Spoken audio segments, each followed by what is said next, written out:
We need a new renaissance, here and now. Every economic system in the history of the world has been born, has developed, and then has passed away. He was so popular that when Roosevelt ran for his second term, he said, I want this guy to be my vice president. Mostly big city mayor types didn't want Wallace, they wanted Truman, a tool of the local political machine.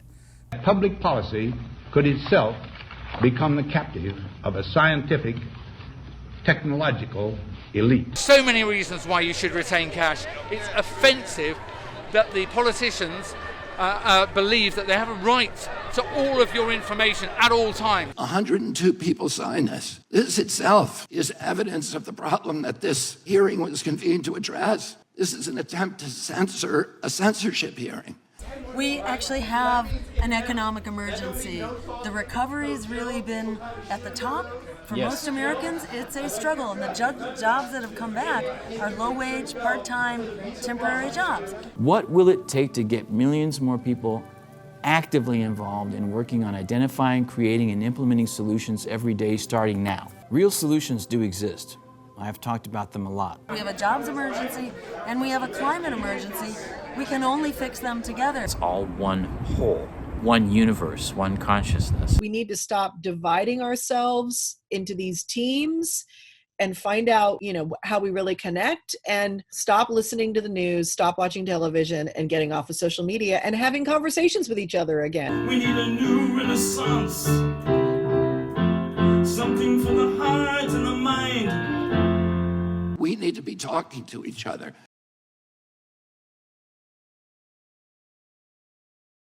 Why do we need a new renaissance? Well, I think it's really about enlightenment, individually as well as a whole, coming together. On this Earth planet, we've experienced in recent years a pandemic, concerns about World War III and nuclear war, economic and environmental, as well as social injustice issues, psychological crises. All of this put together could be called spiritual crisis. That being said, first let's take a look at a historical perspective to get a better understanding of what enlightenment should be in the present. The first industrial revolution lasted from the mid-18th century to about 1830, and it was mostly confined to Britain. Pioneers, as they were called, came to the continental United States and basically took land away from the indigenous populations. There was definitely genocide. There was the slavery of African people in order to accelerate the economic boom of the first industrial revolution. The second industrial revolution took place approximately from 1870 to 1914. Railroads were the initial spark for the second industrial revolution, and when people found out that they could charge other people to ride the train, local cities began to connect their railroads. Before the development of elaborate transportation systems, economies were often localized and based off the barter system. The gift economy is the ways that we meet each other's needs without mediating that through money. So everything used to be a gift economy. A lot of people think that before money there was barter, which is kind of how you do a money economy when you don't have money. But it really was, historically, you didn't have that much barter. You had people living in villages, living in tribes, taking care of each other. Today, there's very little, especially in our country, there's very little gift economy left. We pay for things that even our grandparents didn't pay for. Things like recreation, entertainment. That's true. People used to sing. The old farmhouses where I live in Pennsylvania, they had a piano room, People would get together. And even when I was a kid, there wasn't really a lot of daycare. If your parents were both working, the neighbors would look out for you. You'd be outside. So gift economy refers to a lot more than, it's not necessarily just giving presents to people. Yes. But really, what sacred economics is about, gift economy is only one of the concepts, because, I'm not talking about abolishing money, but I'm also, maybe in some parts of life, yes. It is about reclaiming some parts of life from money, but it's also about infusing money with properties of the gift. So that gets into nuts and bolts economics. In a gift economy, you don't hoard. Wealth does not come through having. Wealth comes status. Wealth comes through generosity, how much you give. Because the more you give, the more people want to give to you too. But money is kind of the opposite. The more you have, the more you control, the wealthier you are. So I investigate things like that. How could we change the nature of money through the banking system, through the way that it's created, in order for wealth to return to what it was originally? In the 1920s, the stock market was booming. There was a lot of fraudulent activity, no regulation basically of the stocks being traded on the market. Eventually, there was a crash in 1929 that was followed by the largest economic depression in the history of the United States so far, and it had a great impact, of course, all around the world. What was the New Deal that was proposed by President Franklin Roosevelt to Congress? The government is called in to fix things, rules, laws, regulations. In the 1930s, we had terrible unemployment. 1933, official unemployment rate, 25%. And the president who was elected, Roosevelt, in 1932, came in as a kind of centrist Democrat. But then within a year, this president really changed. And by 1933, listen to what this man did. He went on radio, there was no television, and he said, I'm going to create Social Security. Big smile. I'm giving everybody who's 65 years of age or older a check every month for the rest of their lives. Wow. I thought there was no money, the American people said. No, he said, don't worry about it. And no sooner was he done with that speech, he stood up, he gave another speech. And he declared the beginning of unemployment compensation. We'd never had Social Security in America before. We never had unemployment compensation. Those were created in the depths of a depression. He went on the radio and he said, I'm going to give every unemployed man and woman a check every week for a couple of years, just to make it kind of easier for you. It's not your fault. Wow, there were tens of millions of unemployed people. He was now going to give a check to the old ones, 65 and older, and he was going to give a check to all the unemployed, but he wasn't done. Within a few weeks, he went on the radio and he said, I got another plan. It strikes me, he said, as unfair to have millions of Americans, all they want to do is have a job, work, go out to work every day, and the private corporations of this country won't provide them with jobs.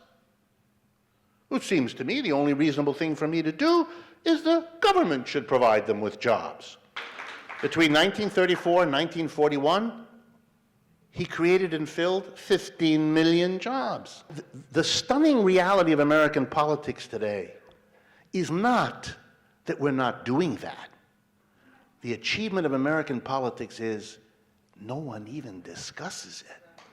It's as if we've had a kind of attack of national amnesia. Well, you might be wondering, and you should, about where in the world Roosevelt got the money for Social Security, unemployment, and paying salaries to those millions of people he hired.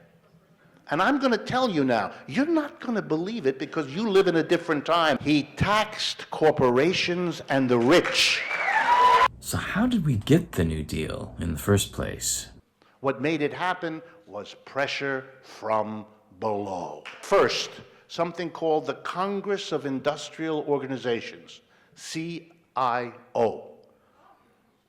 In the 1930s, we had the greatest union organizing drive in the history of the United States. We never had anything like that before, and we've never had anything like that since.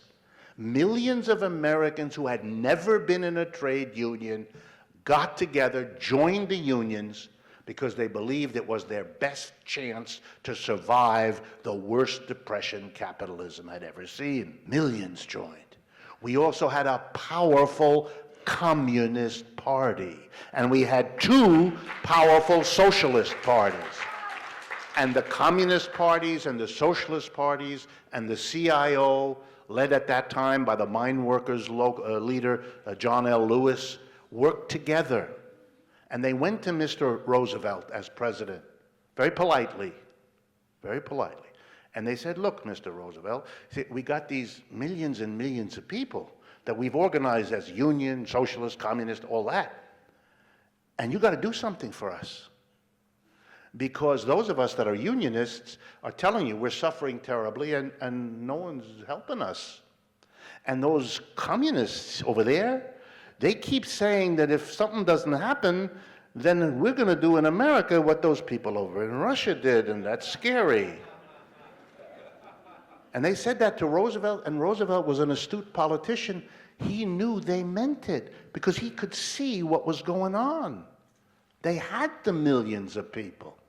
So he convened a meeting of rich people and corporations. You know, he comes from that background personally. His family is an elite family. And he told them, he basically said to them, look, I got to do something for the mass of people. It's going to cost an enormous amount of money. You're going to give it to me.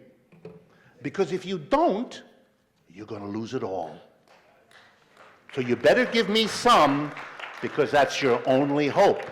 Look every day in the street. You see those communists marching down and talking about Russia? Do you want to lose it all? He split them. He didn't win them all over, not by a long shot. He split the corporate leaders, and he split the rich. Half went with him, and half formed the Republican Party backbone. Okay? But the half was enough, so he could get those things through. But he demanded something in exchange from the unions, the communists, and the socialists. And the majority of all those groups agreed. I'm going to give you the best help for the mass of people you could imagine. Social Security, unemployment, what I went through with you. But you've got to stop talking revolutionary babble. I don't want to hear that anymore. We're not going to do that. Not in Russia. Blah, blah. Stop all that. If you shut that down, I'll give you Social Security. I'll give you jobs. I'll give you what you want. That deal was struck. That deal was done. The masses got a program. What's the lesson here? 2 lessons. 1, you want a different outcome to a period of economic hard times, you got to build organizations from below. You count on the political structure, you will get exactly nothing. Okay? That's first lesson. But even more important is the second lesson. If you don't, here we go now, change the organization of the enterprise, if you don't radically alter the capitalist enterprise, everything you do can and will be undone. See, what happened was you left in place the heads of all the corporations. You left in place the organization of the major shareholders, the board of directors, the whole apparatus. You left them in place. Which meant you left in place the people, the boards of directors and major shareholders, with every incentive to evade these rules and regulations. As the global depression raged on in the 1930s, the Nazis came to power in Germany under the leadership of appointed Chancellor Adolf Hitler, following a series of electoral victories that gave him supreme authority. Their propaganda campaigns were very effective with the economic circumstances at the time, and they dominated the National Socialist Party. During the course of the war, millions of people deemed inferior were executed. Allied forces consisting of military from Europe, the U.S., and the Soviet Union defeated the German army when they entered the Soviet Union in the 1940s. And of course, most of us know Adolf Hitler is reported to have committed suicide. Many believe that World War II ended with dropping atomic bombs on Hiroshima and Nagasaki, Japan. However, top American military leaders were quite clear that the atomic bomb was unnecessary and that Japan was on the verge of surrender. Admiral William Leahy, Truman's chief of staff, is even quoted as having said, "The use of this barbarous weapon was of no material assistance in our war against Japan." Henry Wallace was probably the only vice president of the United States who people thought of as a radical and a socialist. Yeah. He was the vice president under Franklin Roosevelt. The next to the last term, right. And then he had been a farmer in Iowa. Mm-hmm. He was an editor of a farmer's newspaper. He was an agronomist and an economist about agriculture. And Franklin Roosevelt appointed him at first to be Secretary of Agriculture. And he did such a great job, and he was part of sort of the left wing of the New Deal. Extraordinarily popular. Yes, he with was one of the farmers and all that. Yes, he was one of the most popular figures in America. Then he became more radical, even more radical. And a lot of the more mainstream Democrats said to Franklin Roosevelt in 1944, you really should get rid of this guy. Yeah. And so he did. He made him the Secretary of Commerce, but he didn't give him any power. And so he replaced him with a little-known, ineffectual senator from Missouri named Harry Truman. Yeah.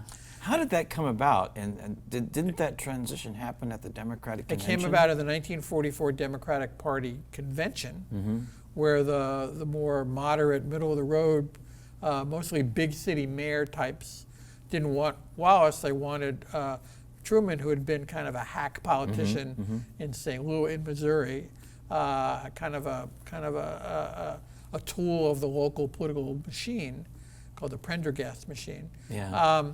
And so when they allowed Wallace to disappear and they brought in Harry Truman. Didn't they do that over the course of the convention? Yeah, they did, yeah. And people thought that Wallace might have been able to win if it came to a vote, but they maneuvered it. And Roosevelt kind of was passive about it. He didn't want to cause any controversy. Right. And he was not well at the time. Right. And so in 1948, after being frustrated by Truman not being progressive enough, Wallace ran for president on the Progressive Party ticket, a third-party ticket.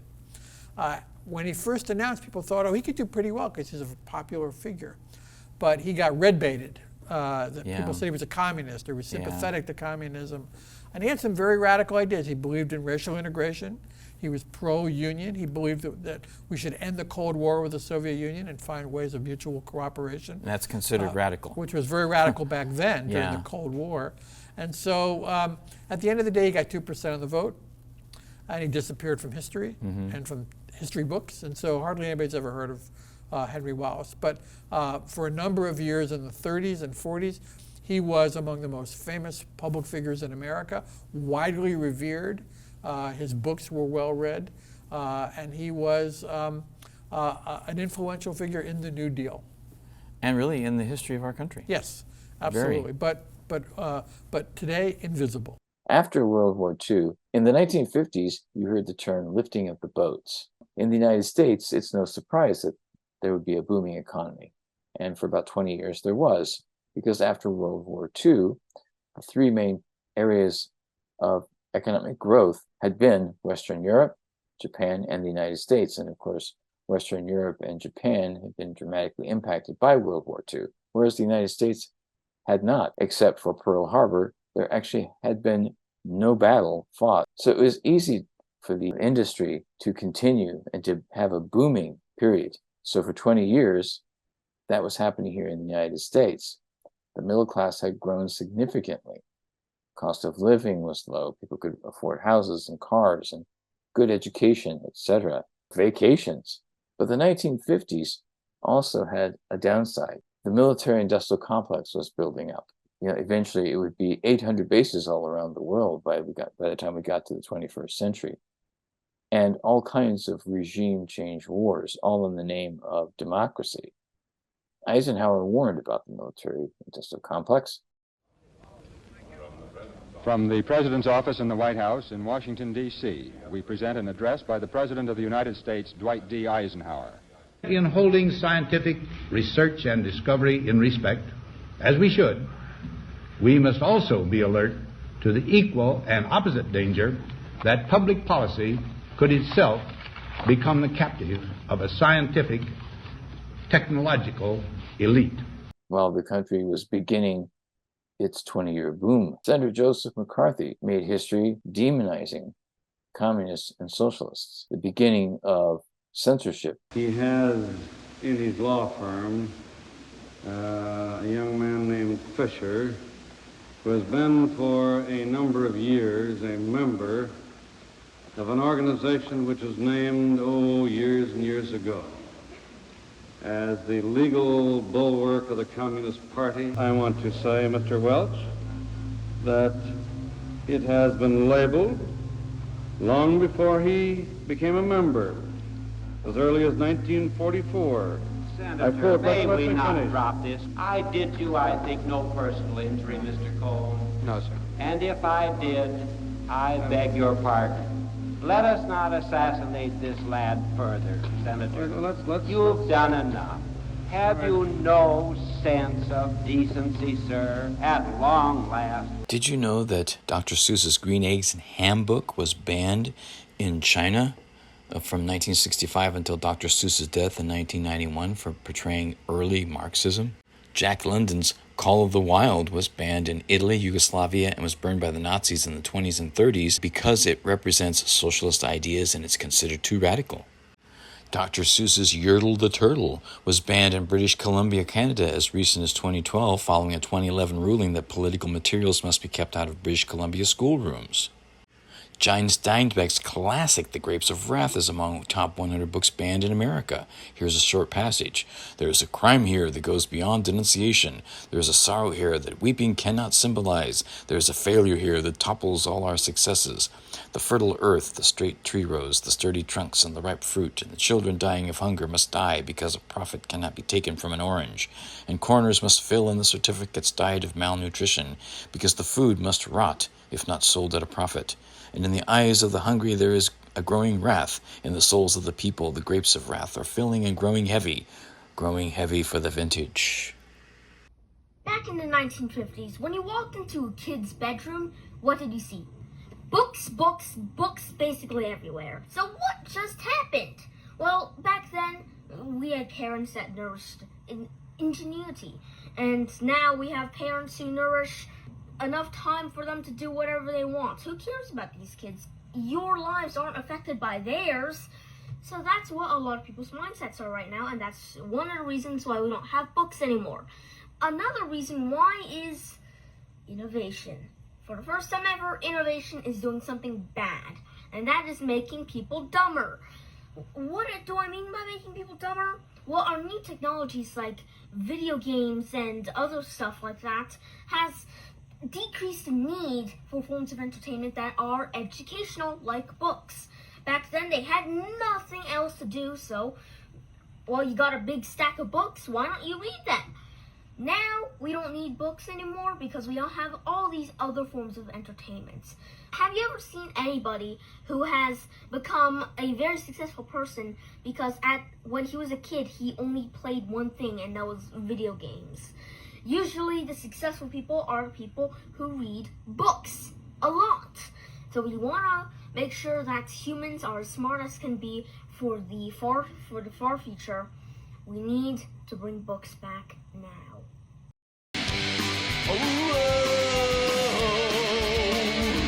Yeah!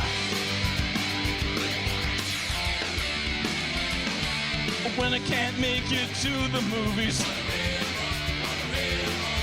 what more than the spoken word? Photographs with some captions. From the unusual to the absurd.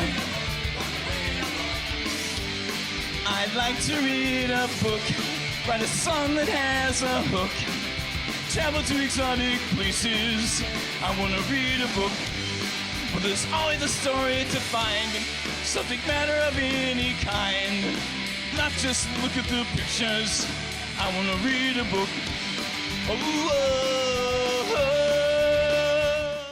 The Third Industrial Revolution began in the 1970s in the 20th century through partial automation using memory, programmable controls, and computers. Since the introduction of these technologies, we are now able to automate an entire production process without human assistance. The digital revolution is the shift from mechanical and analog electronic technologies from the Industrial Revolution towards digital electronics, which began in the latter half of the 20th century with the adoption and the proliferation of digital computers and also the internet.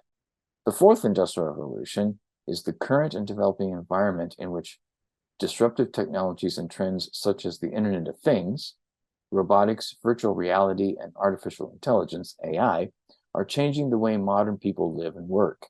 The concept of the Fourth Industrial Revolution was coined in 2016 by Klaus Schwab, a the founder of the World Economic Forum. That people assume we are just going back to the good old world which we had, and everything will be normal again in how we are used to normal, in the old fashion. This is, let's say, fiction. It will not happen. The cut which we have now is much too strong in order not to leave traces. The difference of this fourth industrial revolution is it doesn't change what you are doing. It changes you. If you take genetic editing, right. Just as an example, it's you who are changed. And of course, this has a big impact on your identity. What have we learned from history? There's a lot more that could be covered, obviously. There are many great books to read. Howard Zinn's People's History of the United States is one. Director Oliver Stone's documentary, The Untold History of the United States, is another great source. In Chapter 2 of this series, I talked a little bit about FDR's New Deal. The Banking Act of 1933-34, or Glass-Steagall, was also a part of that ongoing process. It was implemented as a regulation of Wall Street stock trading as well as banning certain risky behaviors with the purpose of preventing a repeat of that catastrophic series of events. It was eviscerated by Congress over time with the final nail put into it to completely repeal it in 1998. Obviously, there was another stock market crash and economic downturn in 2007 and 2008.